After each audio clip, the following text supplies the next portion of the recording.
আসসালামু আলাইকুম। প্রিয় শিক্ষার্থীরা, আশা করি সবাই ভালো আছো। তো আমরা শুরু করছি আজকে ফেব্রুয়ারি 1969 কবিতাটি। আমরা ফেব্রুয়ারি 1969 কবিতার যে আহ, আলোচনা, সেটি আলোচনা করার আগে আমাকে নামটি সম্পর্কে একটু ভালো করে বুঝতে হবে। এখানে বুঝতে হবে যে ফেব্রুয়ারি কেন নাম দিল এবং 1969 সালটাই বা কেন কবি লিখলেন। ওকে, ফেব্রুয়ারি এখন আমরা জানি ফেব্রুয়ারি মাসটা হচ্ছে কি ভাষা আন্দোলনের মাস, তাই না? ভাষা আন্দোলন হয়েছিল কত সালে? ভাষা আন্দোলন কত সালে হয়েছিল দেখি, কমেন্টসে করো তো দেখি। ভাষা আন্দোলন কত সালে হয়েছিল? এবং 1969 সালটা একটা বিশেষ সাল। এখানে একটা কি হয়েছিল? গণ অভ্যুত্থান হয়েছিল। গণ অভ্যুত্থান হয়েছিল। গণ অভ্যুত্থানটা কেন হয়েছিল? আহ, সেটি বলছি যে 1969 সালে শেখ মুজিবুর রহমান ভারতের সাথে, ভারতের আগরতলায় গিয়ে একটা গোপন বৈঠক করে। গোপন বৈঠক করে এবং এই, সেই পরিপ্রেক্ষিতে পাকিস্তান সরকার শেখ মুজিবুর রহমান সহ আরো 35 জনকে এই অ্যারেস্ট করে। তো অ্যারেস্ট করার পর শেখ মুজিবুর রহমান তখন অত্যন্ত জনপ্রিয় একজন নেতা। শেখ মুজিবুর রহমান আগে যেমন খুব জনপ্রিয় নেতা ছিলেন, 71-এর পরে তিনি তার জনপ্রিয়তা আবার হারিয়ে ফেলেন। যেমন এখন আমরা এনসিপির যে বিভিন্ন নেতাদেরকে দেখতেছি, সার্জিস আলম, হ্যাঁ, তারপর হচ্ছে আরো এরকম অনেক নেতা আছে যাদেরকে আমরা 24-এর আগে খুব জনপ্রিয়, 24-এর সময় গণ আন্দোলন যেটা হয়েছিল তখন খুব তারা জনপ্রিয়তা ছিল। তাই কিন্তু যখনই তারা ইয়া পট পরিবর্তন হলো তখনই তাদের জনপ্রিয়তা হারিয়ে যায়। তো যা বলছিলাম যে 1969 সালে সেই শেখ মুজিবুর রহমানকে যখন অ্যারেস্ট করা হলো এবং তার সাথে আরো 35 জনকে বন্দি করা হলো, তখন একটা মামলা দায়ের করা হলো, শেখ মুজিবুর রহমান বনাম রাষ্ট্র। ওকে, সেই মামলার 1 নম্বর আসামি ছিল শেখ মুজিবুর রহমান। তো আহ, শেখ মুজিবুর রহমানকে অ্যারেস্ট করার পরে তাকে জেলখানাতে একটা হত্যা চেষ্টা করা হয়। জেলখানাতে তাকে হত্যা চেষ্টা করা হয় এরকম যে সকালবেলা, শীতের সকালে, তখন ওই কুয়াশার ভিতরে একজনে গুলি করে শেখ মুজিবুর রহমান মনে করে আরেকজনকে মেরে ফেলে। তো এই যে যে এই পরিপ্রেক্ষিতে শেখ মুজিবুর রহমান মনে করে আরেকজনকে মেরে ফেলছে, এরপরে সারা দেশে আন্দোলন ছড়িয়ে পড়ে। আন্দোলন রাজশাহী ইউনিভার্সিটিতে আন্দোলন হচ্ছিল। তো সেখানে ছাত্ররা যখন আন্দোলন করছিল, তো তখন সেখানে পুলিশ তাদের উপরে গুলি করার জন্য প্রস্তুতি নিচ্ছিল। তো তখন সেখানে রসায়ন বিভাগের একজন শিক্ষক, ডক্টর জহুরুল হক, তিনি গিয়ে বললেন যে আমার ছাত্রদের উপরে আপনারা গুলি করতে পারবেন না। যদি গুলি করতে হয় তাহলে আমার লাশের উপর দিয়ে আপনাদের যেতে হবে। তো পুলিশ ছাত্রদের সামনেই ওই ডক্টর শামসুজ্জোহাকে গুলি করে হত্যা করে। তো এই যে ছাত্ররা যখন দেখলো তাদের সামনে তাদের স্যারকে গুলি করে হত্যা করা হয়েছে, তখন সাথে সাথে এই আন্দোলন কি বিস্ফোরণ ঘটলো। কোন বানের পানির মতো, কোন একদম কি ঢলের মতো আন্দোলনে ছাত্ররা মানে বের হয়ে আসলো। এরপরেও আসাদ নামে একজন ঢাকায় নিহত হলেন গুলিতে। সেই এইসব বিভিন্ন ঘটনার কারণে প্রবল আন্দোলন গড়ে ওঠে এবং একটা সময় সরকার শেখ মুজিবুর রহমানকে মুক্তি দিতে বাধ্য হয়। ওই পরিপ্রেক্ষিতে শামসুর রহমান, খেয়াল করো, শামসুর রহমান, রহমান না, তোমরা অনেকেই ভুল করে রহমান লিখে ফেলো, এটা যেন ভুল না হয়। কবির নাম শামসুর রহমান। সেই রহমান এই 69-এর প্রেক্ষাপটে একটি কি কবিতা লিখলেন। এবং যেহেতু ভাষা আন্দোলন দ্বারা এই 69 গণ অভ্যুত্থান কি হয়েছিল, প্রভাবিত হয়েছিল। হ্যাঁ, এই কারণেই কি লেখক ফেব্রুয়ারি 1969 নাম দিলেন তার কবিতার। ওকে, তাহলে আমি তোমাদেরকে একটা প্রশ্ন জিজ্ঞাসা করেছিলাম, ভাষা আন্দোলন কত সালে হয়েছিল? সেটি হবে কত সালে? 1952 সালে। ওকে, এবং গণ গণ অভ্যুত্থানটা হয়েছিল কত সালে? 1969 সালে। মনে রাখবে, আমাদের এই স্বাধীন বাংলাদেশের, হ্যাঁ, স্বাধীন বাংলাদেশে 1952 সালে যে যুদ্ধ, সরি, ভাষা আন্দোলন হয়েছিল, সেটি পরবর্তীতে প্রত্যেকটা আন্দোলনে আমাদেরকে অনুপ্রেরণা জুগিয়েছে। 1952 ভাষা আন্দোলন থেকে 1966 সালের 6 দফা, 1969 সালের গণ অভ্যুত্থান, 1970 সালের নির্বাচন, 1971 সালের মুক্তিযুদ্ধ, ঠিক আছে, 1971 সালের মুক্তিযুদ্ধ, এরপরে 1990 সালের স্বৈরাচার বিরোধী আন্দোলন, ঠিক আছে, এরপরে 2024-এর কি আন্দোলন, সবকিছুতেই এই 1952 সাল কি করেছে? এই 1952 সালের ভাষা আন্দোলন আমাদেরকে কি অনুপ্রেরণা দিয়েছে। এই কারণে লেখক ফেব্রুয়ারি 1969-কে নিয়ে একটি কবিতা লিখেন। তিনি এই গণ অভ্যুত্থানের আলোকে আরেকটা কবিতা লিখেছিলেন, আসাদের শার্ট। তোমরা হয়তো ঢাকাতে গিয়েছো কেউ কেউ। হ্যাঁ, আসাদের শার্ট। আসাদের শার্ট যেন আমাদেরই কি স্বাধীনতার পতাকা, এরকম করে একটা কবিতা তিনি লিখেছিলেন। আসাদ গেট নামে একটা জায়গা আছে, তোমরা হয়তো অনেকেই দেখেছো বা ইয়ে করছো। ওখানে একটা দেখবা যে আসাদ গেটে একটা তোরণ আছে, সেই তোরণের উপরে একটা শার্ট, মনে হচ্ছে একটা শার্ট ঝুলে আছে। হ্যাঁ, তো আসাদকে যখন গুলি করে হত্যা করা হলো, তখন তার রক্তমাখা শার্ট নিয়ে মিছিল হয়েছিল। এটা দেখে শামসুর রহমান একটা কবিতা লিখেছিলেন, আসাদের শার্ট। এবং সেই প্রেক্ষিতেই দেখো, একটা কবি, একজন কবি কত প্রভাব বিস্তার করে। হ্যাঁ, সেই কবিতার ভিত্তিতেই আসাদ গেটে কি করা হলো? আসাদের শার্ট নিয়ে একটা তোরণ লেখা হলো, তৈরি করা হলো, এবং জায়গার নাম করা হলো আসাদ গেট। তো এই যে এইসব নানা কারণেই কবি তার কবিতার নাম দিলেন ফেব্রুয়ারি 1969, মানে 1969 সালে গণ অভ্যুত্থানে ফেব্রুয়ারি 1952 সালের ভাষা আন্দোলন অনুপ্রেরণা হয়ে এসেছে, সেটাই আমরা এই কবিতাতে দেখতে পাবো। তো আমাদের এর আগে জানা দরকার কবি সম্পর্কে। ইদানিং যেহেতু কবি সম্পর্কে নানা ধরনের প্রশ্ন পরীক্ষাতে আসছে, হ্যাঁ, তাই তোমাদের কবি পরিচিতি ভালো করে জানতে হবে। কবি পরিচিতির কোন অংশগুলো গুরুত্বপূর্ণ আমি এখানে মার্ক করে দিচ্ছি, তোমরা সেগুলো একটু মার্ক করবে। ওকে, শামসুর রহমান 1929 খ্রিস্টাব্দে 23 অক্টোবর ঢাকায় জন্মগ্রহণ করেন। এটা একটু খুবই গুরুত্বপূর্ণ ইনফরমেশন। ঢাকায় জন্মগ্রহণ করেন, কোন কবি কোথায় জন্মগ্রহণ করছে এটা এতটা গুরুত্বপূর্ণ না, কিন্তু শামসুর রহমানের জন্য গুরুত্বপূর্ণ। কেন?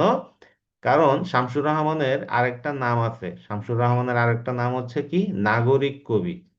ওকে, নাগরিক কবি। শামসুর রহমানের আরেকটা নাম কি, নাগরিক কবি। কেন নাগরিক কবি? কারণ শামসুর রহমানের কবিতায় সব সময় আমরা ঢাকার পরিবেশটাকে দেখতে পাবো। ওকে, মানে ঢাকার নালা, ঢাকার বিল্ডিং, হ্যাঁ, ইলেকট্রিক খাম্বা, অথবা এই এই এই তোমার রাস্তা, গলি, রিক্সা, ওকে, টেম্পো, এরকম কাক, এরকম করে আমরা শুধু তার ঢাকার মানে পরিপ্রেক্ষিতে যে বিভিন্ন ইয়েগুলো আছে, বিষয়গুলো আছে, সেগুলো দেখবো। এই কারণে আমাদের শামসুর রহমানের জন্মস্থানটা গুরুত্বপূর্ণ। তিনি কোথায় জন্মগ্রহণ করেছিলেন? ঢাকায়। তার পৈতৃক নিবাস ছিল নরসিংদীর পাড়াতলী গ্রামে। এই যে পাড়াতলী, এটা নিয়ে একটা বিসিএস এ প্রশ্ন আসছিল, 31 বিসিএস এ, যে তিনি কোন গ্রামে, পাড়াতলী গ্রামে কোন কবি জন্মগ্রহণ করেছিলেন। ওকে, তার পিতার নাম মোখলেছুর রহমান, মাতার নাম আমেনা খাতুন। 1945 খ্রিস্টাব্দে ঢাকার পোগোস স্কুল থেকে প্রবেশিকা, প্রবেশিকা মানে এখন যেটা এসএসসি, ঢাকা কলেজ 1907 থেকে 1947 খ্রিস্টাব্দে ইন্টারমিডিয়েট, যেটা এখন এইচএসসি মানে তোমাদেরটা, এবং ঢাকা বিশ্ববিদ্যালয় থেকে বিএ পাশ করেন। এখানে বিএ পাশ করেন কিসে, কোন সাবজেক্টে জানো? তিনি ছিলেন ইংরেজি, ইংরেজি সাহিত্যের স্টুডেন্ট। ওকে, ইংরেজি সাহিত্যে বিএ পাশ করেন। তারপর দৈনিক মর্নিং এইজে সাংবাদিকতা দিয়ে কর্মজীবন শুরু। 1964 খ্রিস্টাব্দে তিনি দৈনিক পাকিস্তান, পরে দৈনিক বাংলা পত্রিকায় কি যোগদান করেন।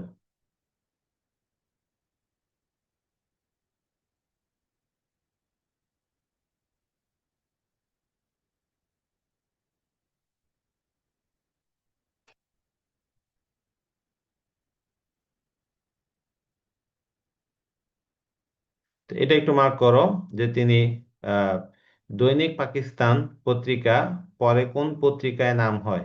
দৈনিক বাংলা, ঠিক আছে। এবং তিনি তার শামসুর রহমান কর্মজীবন শুরু করেন কোন পত্রিকাতে? 1957 সালে দৈনিক মর্নিং ইস্ট পত্রিকায় সাংবাদিকতা দিয়ে তিনি কি তার কর্মজীবন শুরু করেন।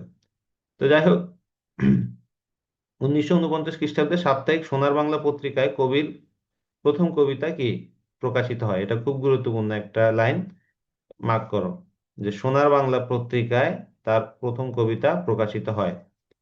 তো আজীবন তিনি নিষ্ঠার সাথে কাব্য সাধনায় ছিলেন, তার কিন্তু জীবনের লক্ষ্য উদ্দেশ্য ছিল কি কবি হওয়া, এবং সে কবি, তিনি কবিতায় লিখে গেছেন। এই লাইনটা মার্ক করে, তিনি ছিলেন গণতন্ত্রের পক্ষে, ছিলেন সত্য, সুন্দর ও ন্যায়ের পক্ষে। হুম। রাষ্ট্রভাষা আন্দোলন থেকে শুরু করে স্বাধীনতা যুদ্ধ পরবর্তী সকল গণতান্ত্রিক আন্দোলনের প্রতি অকুণ্ঠ সমর্থন তার কবিতাকে করেছে অনন্য বৈশিষ্ট্যমণ্ডিত। এটাও মার্ক করো। রাষ্ট্রভাষা আন্দোলন থেকে শুরু করে স্বাধীনতা যুদ্ধ ও পরবর্তী সকল গণতান্ত্রিক আন্দোলন, হ্যাঁ, সকল গণতান্ত্রিক আন্দোলনের প্রতি অকুণ্ঠ মানে একদম কোনো ধরনের দ্বিধা ছাড়া, হ্যাঁ, এক পূর্ণ সমর্থন দেয়া যেটাকে বলা হয়, তার কবিতাকে করেছে অনন্য। তোমাদের তাহলে প্রশ্ন আসতে পারে কোন জিনিসটা শামসুর রহমানের কবিতাকে অনন্য করেছে?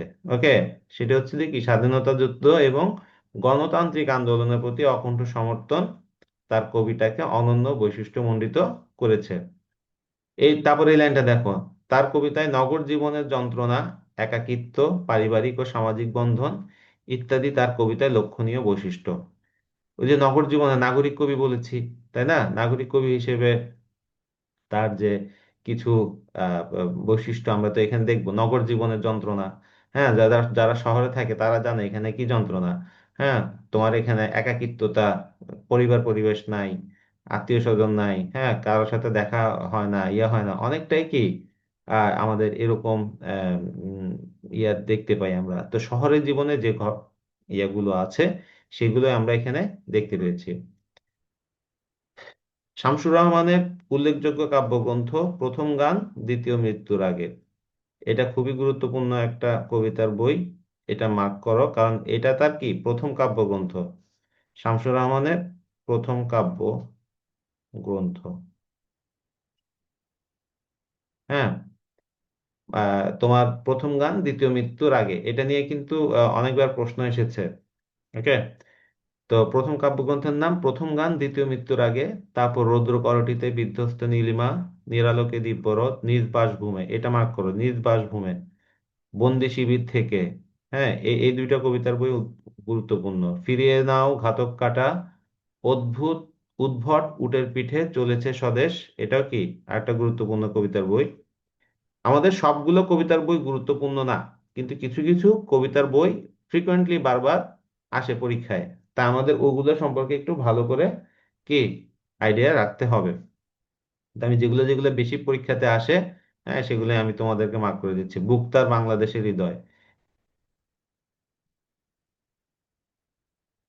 এগুলো তোমাদের একবার দুইবার পড়লে মনে থাকবে না, এগুলো বারবার পড়তে হবে, বারবার পড়লে তবেই মনে থাকবে। ওকে,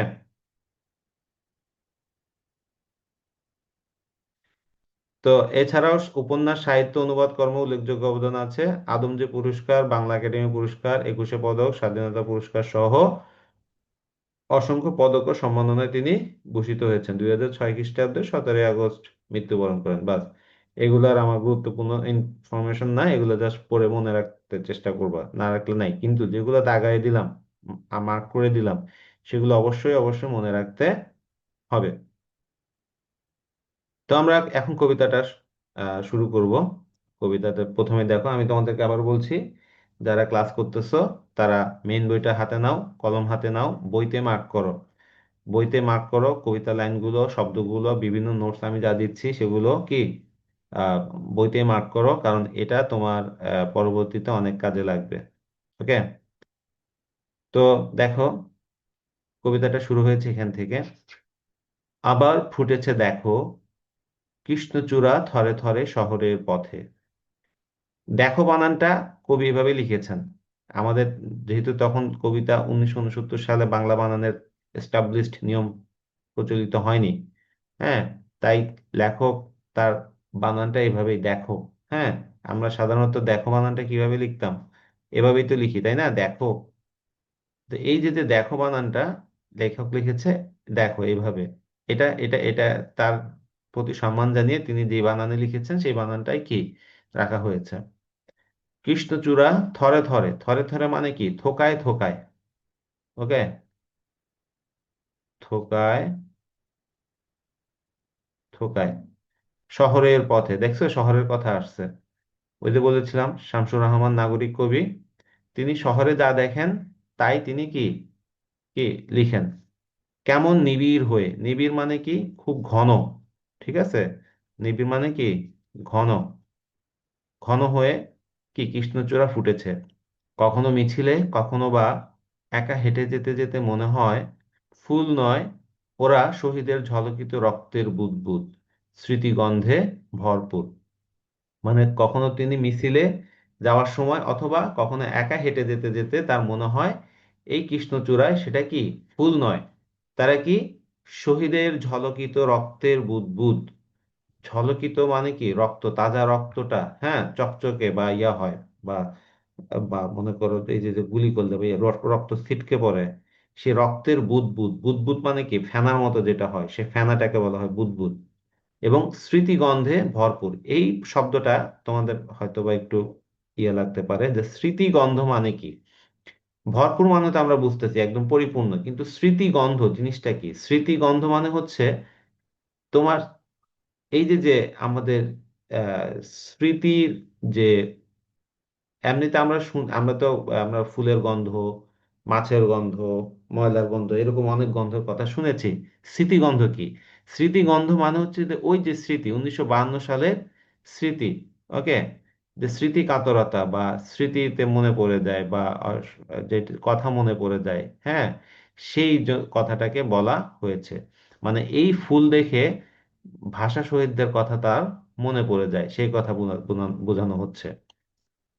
একুশে কৃষ্ণচূড়া আমাদের চেতনারই রং, এটা মার্ক করো। এখানে এই লাইনটা এটা নিয়ে অনেকবার আহ, ইয়েতে প্রশ্ন আসছে, আমাদের চেতনার রং কি। এখানে লেখক কিন্তু বলে নাই যে আমাদের চেতনার রং লাল। আমাদের চেতনার রং কি হবে, চেতনার রং লাল। এখানে লেখক বা কবি সরাসরি এই লাল রঙের কথা বলেননি, একটু ভিন্ন আঙ্গিকে বলেছেন, বলেছেন একুশের কৃষ্ণচূড়া আমাদের চেতনারই রং। ওকে, লাল মানে আমরা বিদ্রোহ বুঝি তাই না, না, লাল সালাম আমরা বলি না, ওই যে মিছিল টিছিলে দেখবা আহ, ও ও লাও লাও লাও সালাম, লাল লাল লাল সালাম, এরকম লাও লাও লাও সালাম এরকম করে বলে লাল সালাম, এরকম করে অনেক জায়গায় দেয়। তো এটা হচ্ছে যে তোমার একটা বিদ্রোহের প্রতীক। তো এই কৃষ্ণচূড়া আমাদেরই চেতনার রং। তো লেখক লাল রং না বলে কৃষ্ণচূড়া ফুলের কথা বলেছেন, কৃষ্ণচূড়া। ওকে, এখন কৃষ্ণচূড়া ফুলের রং কি, কৃষ্ণচূড়া ফুলের রং লাল। কৃষ্ণ চূড়া, চূড়া বানানটা খেয়াল করবা দীর্ঘকার। কৃষ্ণচূড়া ফুলের রং কি লাল, তাই আমাদের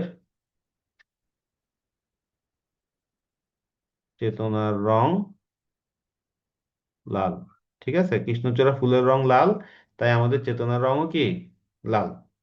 কবি এখানে সরাসরি লাল রঙের কথা না বলে শুধু কৃষ্ণচূড়া বলেছেন, মানে কৃষ্ণচূড়া লাল রঙের তাই আমাদের চেতনার রং লাল। এই রঙের বিপরীতে আছে অন্য রং, অন্য একটা রং আছে যে রং লাগে না ভালো চোখে, যে রং সন্ত্রাস আনে প্রাত্যহিকতায় আমাদের মনে সকাল সন্ধ্যায়। আমি যেভাবে মার্ক করে দিচ্ছি তোমরা কিন্তু এভাবে মার্ক করে নাও, নয়তো কিন্তু এগুলা হারিয়ে যাবে। ঠিক আছে, আবার হারিয়ে গেলে তখন এগুলা খাতাতে বা লিখলে মনে থাকবে না, খুঁজে পাবে না। তোমরা বইতেই লিখো, বইতেই দাগাও, বইতেই নোটস নাও, দরকার পড়লে এখানে স্টিকার নোট ব্যবহার করো, হ্যাঁ, কিন্তু বই ছাড়া অন্য কোথাও নোটস নিও না। বাংলাতে আমি যেভাবে বলছি সেভাবে করো। শুধু বাংলা না, যে কোনো সাবজেক্টের পড়াশোনা করতে গেলেও তোমরা ঠিক এইভাবেই কি করবে, নোটস নিবে। মেইন বইতেই নোটস নিবে, মেইন বইতে দেখাবে, ওখানেই লিখবে, ক্লাস লেকচারের বিভিন্ন কথা স্যারেরা বলবে, যেটা গুরুত্বপূর্ণ সেটা টুকে রাখবে। এটাতে দুইটা কাজ হবে তোমার, একটা হচ্ছে ক্লাসের প্রতি মনোযোগ থাকবে এবং ওই পড়াগুলো হারিয়ে যাবে না। ওকে, তো যাই হোক, এই রঙের বিপরীতে আছে অন্য রং।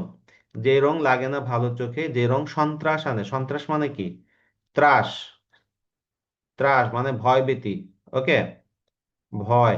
ভয় আনে প্রাত্যহিকতায়। প্রাত্যহিকতায় মানে কি? আমাদের প্রতিদিনের কর্মকাণ্ড। প্রতিদিনের প্রতিদিনের কর্মকাণ্ড। প্রতিদিনের কর্মকাণ্ড কি? যেমন মনে করো আমরা সকালবেলা স্কুলে যাচ্ছি, ঘুম থেকে উঠতেছি, নাস্তা করতেছি, তারপর স্কুলে যাচ্ছি, স্কুল থেকে আসতেছি, গোসল করতেছি, দুপুরে খাচ্ছি, ঘুমাচ্ছি, বিকালে খেলতে বেরোচ্ছি বা ঘুরতে বেরোচ্ছি, আবার সন্ধ্যায় বাসায় আসতেছি, তারপর সন্ধ্যার সময় হাত মুখ ধুয়ে কিছু নাস্তা করতে, এই যে এরকম আমাদের যে প্রতিদিনের যে রুটিনটা, হ্যাঁ, সেটাকে বলা হচ্ছে কি? প্রাত্যহিকতায়। তো এই যে এই একটা এই আমাদের চেতনার রং কৃষ্ণচূড়া রঙের বিপরীতে আরেকটা রং আছে যেটা আমাদের ভালো লাগে না। এখানে কিন্তু লেখক বলে নাই সেই রংটা কি। ওকে। সেই রঙের কালারটা কি সেটা কিন্তু বলে নাই। এটা হবে যে যেহেতু ওই সময় সামরিক শাসন ছিল, হ্যাঁ, এবং পাকিস্তান আর্মির সবাই কি খাকি কালারের একটা খাকি কালার, হ্যাঁ, খাকি, খাকি কালার আহ কথা মানে বলা হচ্ছে আর কি ইনডিরেক্টলি। কারণ এই আর্মিরা খাকি কালারের ড্রেস পরা থাকতো এবং তাদেরকে দেখলে মানুষ একটা আলাদা ভীত সন্ত্রস্ত অবস্থায় চলে যেত, তাই না? তুমি দেখবে এমনি পুলিশ দেখলে অতটা ভয় লাগে না, হঠাৎ করে কোথাও তুমি আর্মি দেখছো, হ্যাঁ, আর্মিতে কোথাও গার্ড দিচ্ছে, তোমার কিন্তু একটু মনের ভিতরে কুরুত কুরুত করবে। হ্যাঁ। তো এইটাই। তো যে রং ভালো লাগে না চোখে, যে রং সন্ত্রাস আনে প্রাথমিকতে আমাদের মনে সকাল সন্ধ্যায়, এখন সে রঙে ছেয়ে গেছে পথঘাট সারা দেশ। দেখো, সে রঙে ছেয়ে গেছে কোথায়? পথঘাট সারা দেশ। কারণ কি? ওই যে আর্মি শাসন চলতেছে, আর্মিরা সব জায়গায় ছড়িয়ে গেছে, হ্যাঁ, পুরো বাংলাদেশের বিভিন্ন পয়েন্টে পয়েন্টে তারা কি তাদের বিভিন্ন চেকপোস্ট তৈরি করেছে, হ্যাঁ, এবং সে কারণেই লেখক এটা বলছে সেই রঙে আমাদের কি করছে? ছেয়ে গেছে পথঘাট সারা দেশ, ঘাতকে অশুভ আস্তানা। এখন ঘাতকের অশুভ আস্তানা বলতে কি বোঝাচ্ছে? এই মার্ক, জিনিসটা মার্ক করো, ঘাতকের অশুভ আস্তানা বলতে বোঝানো হচ্ছে যে কি আমাদের তখন যে কি পূর্ব বাংলা ছিল, পূর্ব বাংলা, এটাকে বোঝানো হচ্ছে। হুম। পূর্ব বাংলা অথবা বর্তমান বাংলাদেশ। ঘাতকের অশুভ আস্তানা বলতে পূর্ব বাংলা অথবা বর্তমান বাংলাদেশকে কি বোঝানো হচ্ছে। কেন ঘাতকের অশুভ আস্তানা বলতেছে? কারণ ঘাতকের অশুভ আস্তানা বলার কারণটা হচ্ছে যে কি, এই যে যে তারা আর্মি, হ্যাঁ, তারা তখন গুম করে ফেলতো বা মনে করে একটা মানুষকে সন্দেহ হয়েছে সাথে সাথে তাকে অ্যারেস্ট করে ফেলতো, তারপর আর তাকে ছাড়া নো মুশকিল হয়ে যেত। এইসব নানা কারণে কি লেখক নাম দিছে কি ঘাতকের অশুভ আস্তানাতে পরিণত হয়েছে। তারা তো পাকিস্তানিরা তো বাঙালিদেরকে অত্যাচার করেছে, তাদেরকে হত্যা করেছে, নানাভাবে হেনস্থা করেছে, তাদের সম্পদ লুট করেছে, মেয়েদেরকে হেনস্থা করছে, এটা তো আমরা সবাই জানি। সেজন্যই লেখক এটা নাম দিয়েছে কি ঘাতকের অশুভ আস্তানা। আমাদের সেই রঙে ছেয়ে গেছে সারা দেশ, ঘাতকের অশুভ আস্তানা।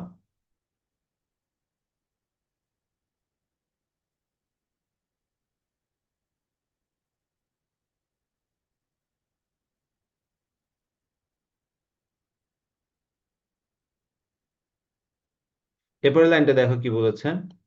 আমি আর আমার মতোই বহু লোক রাত্রিদিন ভুলুণ্ঠিত ঘাতকের আস্তানায়। মানে লেখক এবং তার মতে আরো অনেকেই ভুলুণ্ঠিত। ভুলুণ্ঠিত মানে কি? একদম মাটিতে পড়ে থাকা, হ্যাঁ, মাটিতে পড়ে থাকা। মনে করো আমরা একদম খুব অপ্রয়োজনীয় জিনিসটা কি করি, এমনি মাটিতে ফেলে রাখি, তাই না? তো ভুলুণ্ঠিত দ্বারা এখানে লেখক আক্ষরিক অর্থে মাটিতে পড়ে থাকা বুঝিয়েছেন, কিন্তু এটার একটা আদার মিনিং আছে। ইনার মিনিংটা কি? সেই ইনার মিনিংটা বোঝাচ্ছে যে খুবই যখন করুণ অবস্থা, ওকে, করুণ অবস্থায়, যদি আমরা বলি করুণ অবস্থা, করুণ অবস্থায় মাটিতে পড়ে থাকা।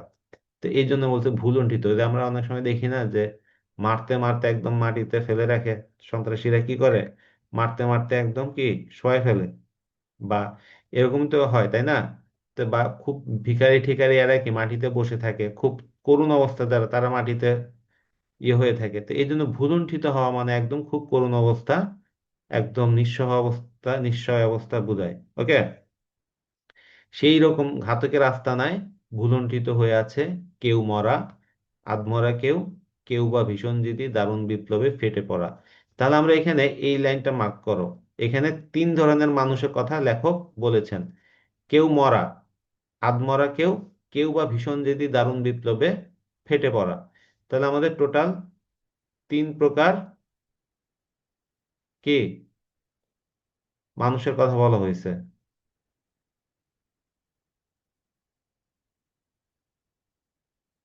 তিন প্রকার মানুষের কথা বলা হয়েছে, কে কি?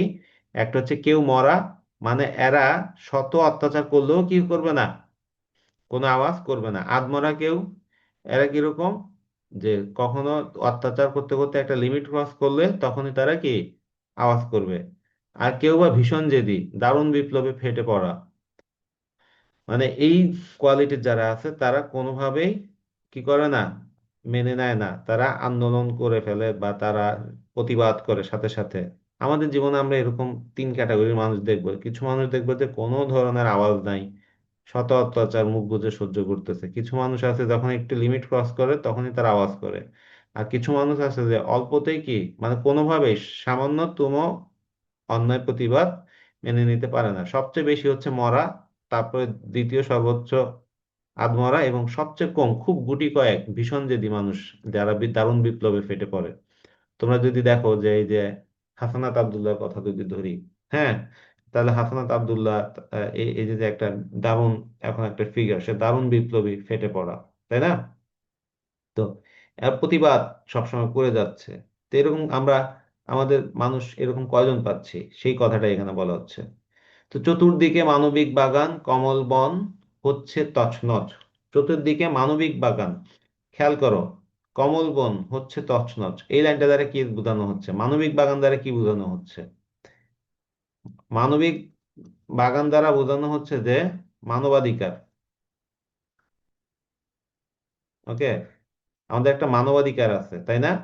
মানবিক বাগান, খেয়াল করো, লেখক এই মানবাধিকারকে নাম দিছে মানবিক বাগান। সে মানবাধিকার লঙ্ঘিত হয় যখন এই যে যে দেখো যে আমরা যখন দেখলাম যে ফ্যাসিবাদের আমলে যে কি করা হলো, অনেককে ধরে নিয়ে গিয়ে যে কেউ কিছু বললেই তাকে গুম করে ফেলা হচ্ছে। এই যে যে বিষয়গুলো, সেটা হচ্ছে মানবাধিকারের ইয়া। তো মানবাধিকার লঙ্ঘন হচ্ছে। আমার কমল বন হচ্ছে তছনছ, এখানে কমল বন দ্বারা বোঝানো হচ্ছে যে কি, পদ্ম ফুলের বন। হ্যাঁ, কমল মানে কি, পদ্ম ফুল। ওকে, পদ্ম ফুলের বাগান অথবা বন, মানে এই পদ্ম ফুলের বাগান বা বন হচ্ছে আক্ষরিক অর্থ, কিন্তু এখানে সাজানো সংসার বোঝানো হচ্ছে যে কি, সাজানো সংসার। আমরা যে বিভিন্ন মুভি টুভিতে দেখি না, বা আমাদের জীবনে কেউ যদি মনে করো বাসায় তোমার কোনো মেম্বার যদি কোনো একটা, আল্লাহ না করুক, তার একটা অঘটন হয়, হ্যাঁ, সে একটা হয়তো বা হাত ভেঙে গেছে বা একটা অ্যাক্সিডেন্ট হয়েছে বা কোনো কারণে মিসিং হয়ে গেছে, তাহলে কি হয়, স্বাভাবিকভাবে পুরো পরিবারের উপরে কি হচ্ছে, এটার এফেক্ট পড়ে না? ঠিক তেমনি ওই সময় যেহেতু কি করা হতো, মানুষকে যখনই সন্দেহ হতো তাকে ধরে নিয়ে যাওয়া হতো, হ্যাঁ, মানবাধিকার লঙ্ঘিত হচ্ছিল। সেই জন্য কবি বলেছে চতুর্দিকে মানবিক বাগান কমল বন হচ্ছে তছনছ। মনে করে একজন ফ্যামিলি মেম্বারকে ধরে নিয়ে গেল কোনো কারণ ছাড়া, ইয়া ছাড়া, তো তখন তার কি হবে, স্বাভাবিকভাবেই তার প্রতি একটা ওই পরিবারের উপরে একটা কি আলাদা একটা বিপদ নেমে আসবে না? সেটাই বোঝানো হচ্ছে। এরপরে কি বলেছে দেখো, বুঝি তাই 1969-এও আবার সালাম নামে রাজপথে শূন্যে তোলে ফ্ল্যাগ, বরকত বুক পাতে ঘাতকের থাবার সম্মুখে। এই লাইনগুলো গুরুত্বপূর্ণ। তাই 1969 সালেও এই যে সালাম, সালাম কে ছিল? সালাম ছিল ভাষা আন্দোলনের শহীদ। সালাম, রফিক, জব্বার, বরকত, নাম শুনছি না আমরা? আসলে কি সালাম নেমে আসছে না, সালামের মতোই অনুপ্রাণিত হয়ে কেউ একজন রাজপথে আন্দোলন করতে এসেছে। ঠিক আছে, সেই কথাটা এখানে বলা হচ্ছে। আবার সালাম নামে রাজপথে শূন্যে তোলে ফ্ল্যাগ। তাহলে আমাদের প্রশ্ন আসতে পারে, শূন্যে ফ্ল্যাগ তোলে কে? এ ফ্ল্যাগ, ফ্ল্যাগটা কি শব্দ? ফ্ল্যাগটা হচ্ছে যে ইংরেজি শব্দ। হ্যাঁ, ইংরেজি শব্দ। তো সালাম নামে রাজপথে শূন্যে তোলে ফ্ল্যাগ, বরকত বুক পাতে ঘাতকের থাবার সম্মুখে। এই লাইনগুলো মুখস্থ করে ফেলতে হবে। ঘাতকের কিসের সম্মুখে বুক পাতে? থাবার সম্মুখে। মানে তাদের থাবা বলতে এখানে কি বোঝানো হচ্ছে? অস্ত্র। ঠিক আছে, এখানে বোঝানো হচ্ছে তারা যে অস্ত্র তাক করেছিল গুলি করার জন্য, সেই অস্ত্রের মুখে বুক পাতে। এই যে আমরা যেভাবে দেখছিলাম আবু সাইদ এভাবে করে কি বুক পেতে দিয়েছিল, ঠিক তেমনি ঘাতক বরকত কি, বরকত বুক পাতে ঘাতকের থাবার সম্মুখে, এবং সালাম কি করে? শূন্যে ফ্ল্যাগ তোলে। সালামের চোখ আজ আলোচিত ঢাকা। এটা প্রশ্ন, দেখো কার চোখ আলোচিত ঢাকা? দেখো ঢাকার কথা কেন বললো? যে কোনো আন্দোলনে, যে কোনো ইয়াতে দেখবে যে কি, ঢাকায় যদি সরকারের পতন হয় তাহলে পুরো দেশে সেটা কি ছড়িয়ে পড়ে। তা আমাদের এখানে পুরো বাংলাদেশের সব জায়গায় কি আন্দোলন হয়েছে? সবচেয়ে বেশি ভয়াবহ আন্দোলন হয়েছিল 24-এ, আমরা কি দেখছি? ঢাকাতে হয়েছে, তাই না? এই কারণে, এক মিনিট।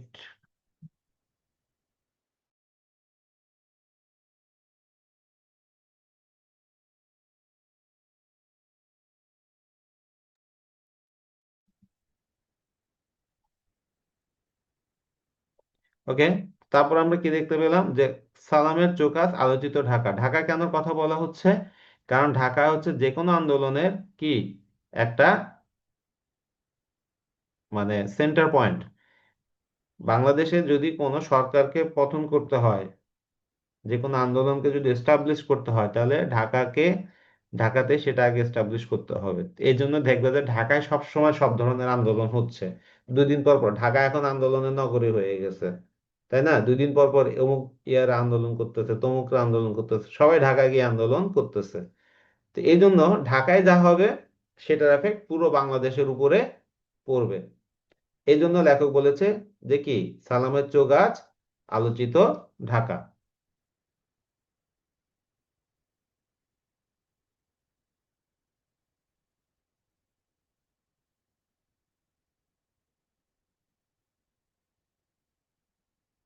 সালামের মুখ আজ তরুণ শ্যামল পূর্ব বাংলা। দেখো এখানে কিন্তু পূর্ব বাংলা বলেছে। ওই যে আমি তোমাদের আগে বলেছিলাম ঘাতকের অশুভ আস্তানা বলতে কি বোঝানো হচ্ছে?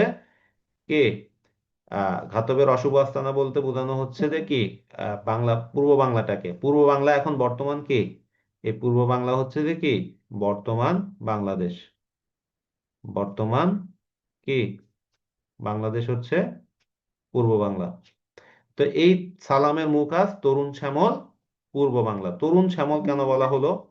শ্যামল মানে সবুজ, তরুণ মানে আমরা যেটা বোঝাচ্ছে মানে নতুন দেশ হওয়ার জন্য যে একটা ইচ্ছা বা আকাঙ্ক্ষা, হ্যাঁ, নতুন স্বাধীনতা প্রাপ্তির যে একটি আশা, সেই জিনিসটাকে বোঝানো হচ্ছে।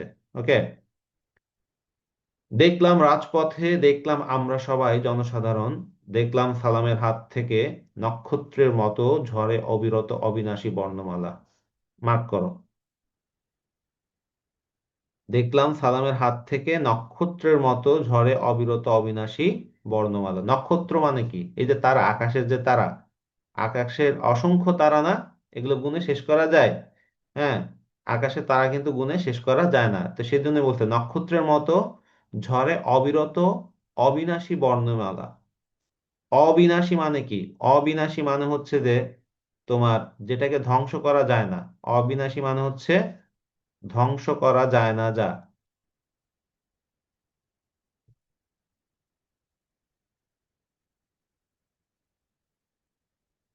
ঠিক আছে, তো এই বর্ণমালাটা অবিনাশী। কেন বর্ণমালা অবিনাশী? দেখো শামসুর রহমান এখন নাই, কিন্তু তার কবিতা কিন্তু এখনো রয়ে গেছে, এখন আমাদেরকে অনুপ্রেরণা দিচ্ছে। এই যে 24-এর আন্দোলন হলো, সেখানেও কিন্তু এই কবিতার অনেক লাইন আন্দোলনে ব্যবহার করা হয়েছিল। তো দেখো, তো ঠিক তেমনি এই জন্য বলা হয়ে থাকে বর্ণমালা বলতে লেখা, হ্যাঁ, তারা যে বিভিন্ন ধরনের কবিতা গান, হ্যাঁ, এই এই জিনিসগুলোকে বোঝানো হচ্ছে বর্ণমালা বলতে। কবিতা, হ্যাঁ, গান, তারপরে হচ্ছে তোমার প্রবন্ধ, হ্যাঁ, বক্তব্য, ওকে, এরকম অনেক কিছু এখানে চলে আসে। তো সেইগুলোকে বোঝানো হচ্ছে।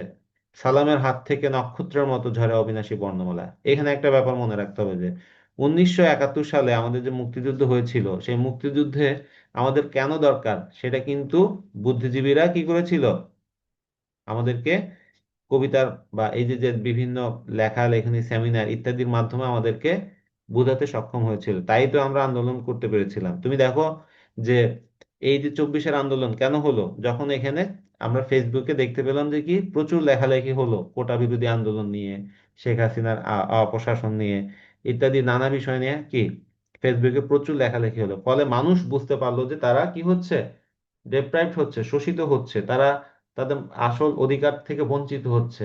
ওকে, এই কারণে তখন সবাই মিলে সিদ্ধান্ত নিল কি তারা আন্দোলনে নামবে। তো এই জন্য বলতেছে সালামের হাত থেকে নক্ষত্রের মতো ঝরা অবিরত অবিনাশী বর্ণমালা, সেই বুদ্ধিভিত্তিক আন্দোলনটাকে বোঝানোর জন্য, ঠিক আছে, এটাকে বলা হচ্ছে।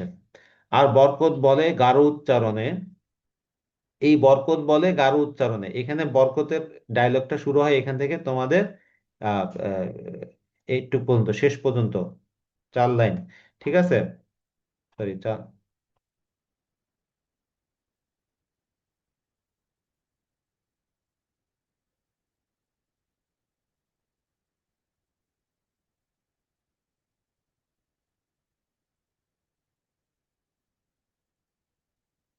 আর বরকত বলে গারো উচ্চারণে, কি বলে, এই যে এখান থেকে এতটুকু পর্যন্ত অংশটা হচ্ছে বরকতের উক্তি।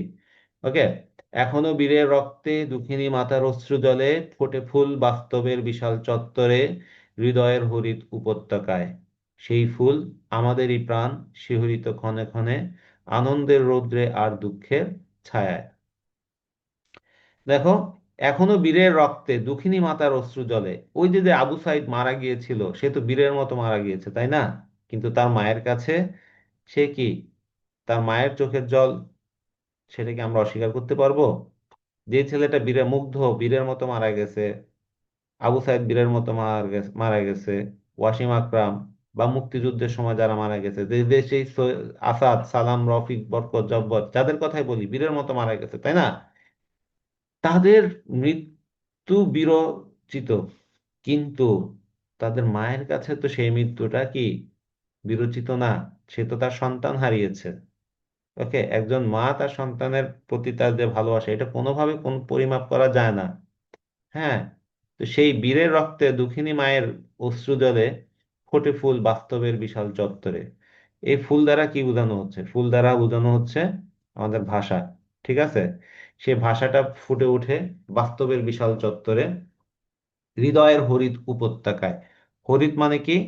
হরিৎ মানে হচ্ছে সবুজ, সবুজ উপত্যকায় সেই ফুল ফোটে, সেই ফুল আমাদেরই প্রাণ।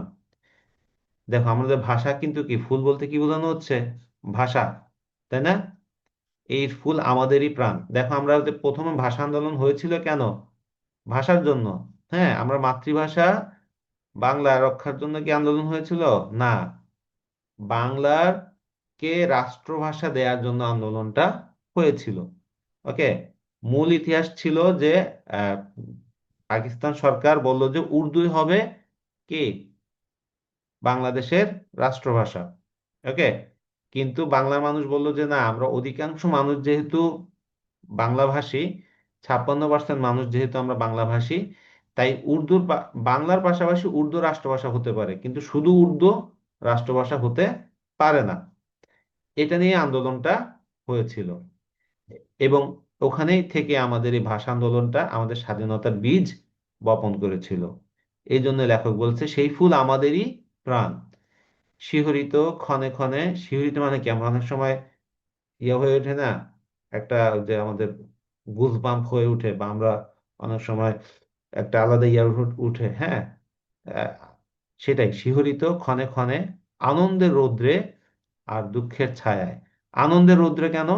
মানে এই যে যে দেখো, তাদের বীরত্ব সূচক ইয়ার কারণে আমরা স্বাধীন দেশ পেয়েছি, তাই না? কিন্তু আবার তারা যখন কারো ভাই, কারো বোন, কারো মা, কারো ইয়া আত্মীয় স্বজন, তাই না, এভাবে যখন আমরা চিন্তা করি যে তারা তো হারিয়েছি, তাদেরকে তো হারিয়েছি, তখন কিন্তু আবার এটা কি হয়ে যায়, আমাদের জন্য দুঃখের কারণ হয়ে যায়। হ্যাঁ, তো এই যে যে কবিতাটা আমরা আলোচনা করলাম, তো এখানে তোমরা যেভাবে আমি কবিতার ইয়েগুলো একদম লাইন বাই লাইন আলোচনা করেছি, আশা করি এটা তোমাদের অনেক বুঝতে সুবিধা হবে। এখন আমরা এখানে আরেকটা জিনিস দেখব, যেটা শব্দার্থ টিকা।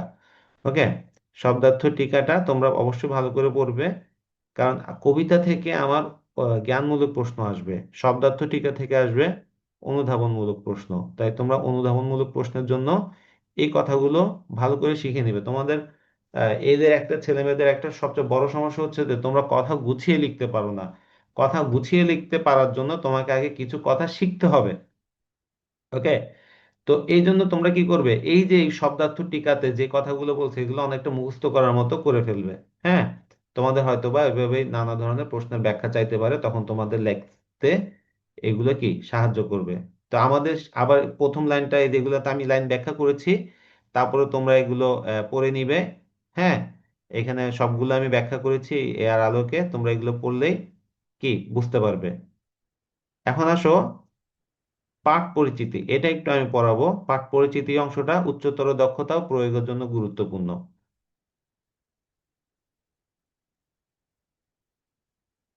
পাঠ পরিচিতি অংশ দেখো।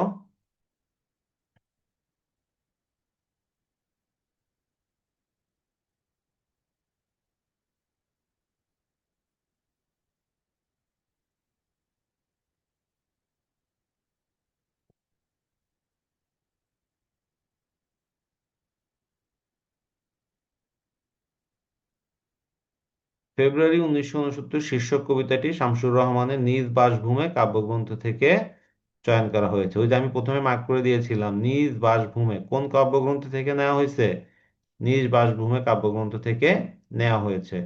ওকে, তো তোমাদের যদি মনে করি ইউনিভার্সিটি অ্যাডমিশন টেস্টে প্রশ্ন আসলো নিজ বাসভূমে কাব্যগ্রন্থটি কার লেখা, তখন তোমরা অনেকে দেখবে যে চিল্লাচ্ছে, হ্যাঁ এটা কোনো কথা, আমরা তো এগুলো পড়েই নাই, তো বইতেই নাই, এগুলো কোথা থেকে দিছে।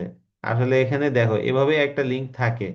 কোনো বাংলাতে কোনো প্রশ্নই কি হয় না, টেক্সট বইয়ের বাইরে থেকে দেয় না। তোমাদের ইউনিভার্সিটি অ্যাডমিশন টেস্টে 80% প্রশ্ন হবে বাংলা ফার্স্ট পেপার থেকে, 20% হবে বাংলা সেকেন্ড পেপার থেকে। আর বাংলা ফার্স্ট পেপারের এই যেভাবে খুঁটিয়ে খুঁটিয়ে যখন তুমি পড়বে, তখন সবকিছু তোমরা এখান থেকে কি কমন পাওয়ার সম্ভাবনা বেশি থাকবে। ওকে, আর বাকি 20% হচ্ছে আনসার্টেন, এটা কোথা থেকে দিবে এটা কেউ জানে না। তো তোমার এখন মনে রাখতে হবে, তুমি 80% যেহেতু কমন পাবা একটা জায়গা থেকে তুমি জানো, সেই জায়গাটা ভালো করে তোমাকে কি পড়তে হবে। তো যা বলছিলাম যে ফেব্রুয়ারি 1969 কবি শীর্ষক কবিতাটি কবি শামসুর রহমানের নিজ বাসভূমি কাব্যগ্রন্থ থেকে নেওয়া হয়েছে। এই লাইনটা মার্ক করো, 1969, ফেব্রুয়ারি 1969-এ দেশপ্রেম গণজাগরণ ও সংগ্রামী চেতনার কবিতা। কিসের কবিতা? দেশপ্রেম গণজাগরণ ও সংগ্রামী চেতনার কবিতা। 1969 সালে পাকিস্তানের শাসক গোষ্ঠীর বিরুদ্ধে তৎকালীন পূর্ববঙ্গ মানে পূর্ব বাংলায় যে গণ আন্দোলনের, যে গণ অভ্যুত্থানের কথা বললাম, সূচনা হয়েছিল কবিতাটি সেই জাগরণের পটভূমিতে রচিত। তাহলে এটা মার্ক করো, কোন গণজাগরণের পটভূমিতে রচিত? 1969 সালে পূর্ববঙ্গে যে গণ আন্দোলনের সূচনা হয়েছিল, কবিতাটি সেই গণজাগরণের পটভূমিতে রচিত। জাতিগত শোষণ ও নিপীড়নের বিরুদ্ধে এদেশের সাধারণ মানুষ ক্ষুব্ধ হয়ে ওঠে 1969 সালে। জাতিগত শোষণ মানে কি? ওই যে যে পাকিস্তানিরা, পূর্ব পাকিস্তানিরা তাদের চেহারা, হ্যাঁ পাঞ্জাবির চেহারা, এই কারণে আমাদের উপরে একটা কি তারা শোষণ নিপীড়ন চালাচ্ছিল, তারা নিজেদেরকে হাই ক্লাসের ভাবতো, আমাদেরকে লোয়ার ক্লাস ভাবতো। এটা প্রত্যন্ত গ্রামগঞ্জ হাটবাজার কলকারখানা স্কুল কলেজ বিশ্ববিদ্যালয় থেকে অসংখ্য মানুষ জড়ো হয় ঢাকার রাজপথে। কোথায় জড়ো হয়েছিল? মানুষ জড়ো হয়েছিল কোথায়? ঢাকার রাজপথে। দেখো পুরো বাংলাদেশ থেকে কিন্তু আন্দোলনের মানুষ কোথায় গিয়েছিল? ঢাকা গিয়েছিল। শামসুর রহমান এই বিচিত্র শ্রেণী পেশার, বিচিত্র বলতে মানে বিভিন্ন বোঝাচ্ছে এখানে। বিচিত্র বলতে আমরা অদ্ভুত বর্তমানে বোঝানো হয়, কিন্তু বিচিত্র দ্বারা আবার নানা রকমের বোঝায়। নানা রকমের শ্রেণী পেশার মানুষের স্বতঃস্ফূর্ত সংগ্রামী চেতনার অসাধারণ এক শিল্প ভাষ্য নির্মাণ করেছেন এই কবিতা। এটা খুবই গুরুত্বপূর্ণ লাইন, মার্ক করো। শামসুর রহমান এই বিচিত্র শ্রেণী পেশার মানুষের স্বতঃস্ফূর্ত সংগ্রামী চেতনার অসাধারণ এক শিল্পভাষ্য। শিল্পভাষ্যটা কি? কবিতাটা নির্মাণ করেছেন এই কবিতায়। কবিতাটিতে দেশমাতৃকার প্রতি জনতার বিপুল ভালোবাসা সংবর্ধিত হয়েছে, এটা মার্ক করো। কি সংবর্ধিত হয়েছে? সংবর্ধিত মানে কি? সম্মান দেওয়া আর কি। দেশের প্রতি মানুষের যে বিশাল ভালোবাসা আছে সেটা বলা হয়েছে। দেশকে ভালোবেসে মানুষের আত্মদান ও আত্মাহুতির প্রেরণাকে কবি গভীর মমতা ও শ্রদ্ধার সঙ্গে মূর্ত করে তুলেছেন। মূর্ত মানে কি? এটাকে মানে আমরা মূর্তি থেকে মূর্ত শব্দটা এসেছে, ওকে, দৃশ্যমান করা। হ্যাঁ, মানে এই যে যে আমাদের যে দেশকে ভালোবেসে মানুষের আত্মদান ও আত্মাহুতি, আত্মাহুতি মানে আত্মাহুতি বলতে আত্মহত্যা না, আত্মাহুতি বলতে কোনো ভালো কিছুর জন্য, হ্যাঁ, তার মৃত্যু অবধারিত জেনেও যখন যাই এগিয়ে যায় তখন সেটাকে আত্মাহুতি বলে, ওকে। আত্মহত্যা আর আত্মাহুতি এক না।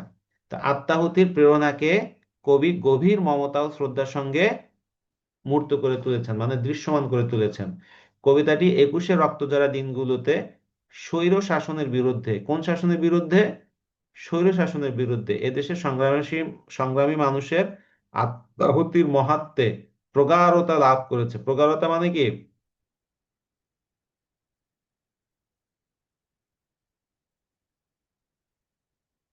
বিশালতা, হ্যাঁ, বা গুরুত্ব, ঠিক আছে, অনেকগুলো অর্থ বোঝায়। গদ্য ছন্দ, এটা খুব গুরুত্বপূর্ণ লাইন, এটা মার্ক করো। গদ্য ছন্দ ও প্রবাহমান ভাষার সুষ্ঠু বিন্যাসে কবিতাটি বাংলা সাহিত্যের এক অনন্য সংযোজন। তাহলে তোমার যদি প্রশ্ন আসে, হ্যাঁ, যে এটা কোন ছন্দে লেখা? গদ্য ছন্দে লেখা। কবিতাটা কোন ছন্দে লেখা? গদ্য ছন্দে লেখা। এবং ভাষাটা কেমন? প্রবহমান। প্রবহমান মানে কি? মানে নদীর স্রোত প্রবহমান, স্রোতের মতো কি চলে গেছে। আমরা দেখবা যে কবিতাটা পড়ার সময় তোমরা পুরো কবিতার কোথাও আমরা কিন্তু স্টপ করি নাই। কবিতাটা পড়লে এক নিঃশ্বাসে কবিতাটা পড়া হয়ে যাচ্ছে, তাই না? নদীর ভিতরে যেরকম নানা ধরনের স্রোত থাকে, নদীর ভিতরে কি কোনো ব্লক থাকে? এই যেভাবে একটা নদী আসছে আঁকা বাঁকা, হ্যাঁ, সেই নদীতে কোথাও কি কোনো ব্লক থাকে? ব্লক থাকে না একদম। আমরাও কবিতাটা প্রথম থেকে শেষ পর্যন্ত পড়েছি, কোথাও কোনো কি ছিল না, এরকম কোনো ছেদ বা প্যারা বা এরকম কিছু আমরা দেখি নাই। তো এই জন্য এটাকে বলছে প্রবহমান ভাষার সুষ্ঠু বিন্যাসে কবিতাটা রচনা করা হয়েছে। তো ঠিক আছে, তাহলে আজকে আমরা এখান থেকে যা যা শিখলাম, কবিতাটা ভালো করে আগাগোড়া পড়তে হবে, ওকে। তারপরে এখান থেকে বিভিন্ন যে অনুধাবনমূলক আমি যে বিষয়গুলো দাগিয়ে দিলাম সেগুলো পড়বে। এখানে কিছু গুরুত্বপূর্ণ বহু নির্বাচনী প্রশ্ন আছে, সেগুলো একটু তোমরা সলভ করবে। পাশাপাশি এই যে যে দেখো যে সৃজনশীল একটা প্রশ্ন আসে, হুম, শহরের পথে কোন ফুল ফুটেছে? কৃষ্ণচূড়া। কবি ঘাতকের আস্তানা বলতে কি বোঝাতে চেয়েছেন? বাংলাদেশ বা পূর্ব বাংলাকে। এখানে এই যে এই প্রশ্নগুলো তোমরা কি বাসায় একটু লিখে প্র্যাকটিস করার চেষ্টা করবে, আর এই সৃজনশীল এবং এই এমসিকিউ গুলো শিখে ফেলবে। এগুলো থেকেও কিন্তু অনেক প্রশ্ন পরীক্ষাতে দেয়। তো আমরা কবিতাটা আজকে শেষ করলাম, আশা করি তোমাদের অনেক ভালো লেগেছে। কোনো প্রশ্ন থাকলে কমেন্টসে জানাবে। এবং আমরা এইটার উপরে তো একটা মডেল টেস্ট নিব। তা মডেল টেস্টটা তোমরা আগামীকালকে দিবে। আমি যারা আমার অনলাইন ব্যাচে আছো, তোমাদের যে হোয়াটসঅ্যাপ গ্রুপ আছে সেই হোয়াটসঅ্যাপ গ্রুপে আমি লিঙ্কটা দিয়ে দিব, ঠিক আছে? তো সবাই ভালো থাকবে। আর আজকের ক্লাসটা তাহলে এখানে শেষ করছি। ধন্যবাদ। আবার দেখা হবে আবার নেক্সট ক্লাসে। আমি জানিয়ে দিব কবে ক্লাস হবে, ওকে। তো তোমরা পরীক্ষার জন্য প্রস্তুতি নাও। আমি এটার একটা লিঙ্ক, তোমাদের অনলাইন পরীক্ষার লিঙ্ক তোমাদের হোয়াটসঅ্যাপ গ্রুপে দিয়ে দিব, সেখানে তোমরা পরীক্ষাটা দিবে। সবার জন্য শুভকামনা। ইনশাল্লাহ যদি সম্ভব হয় আমি কালকেও সকাল 10টায় আবার ক্লাসটা নিব। ভালো থাকবে সবাই, আল্লাহ হাফেজ।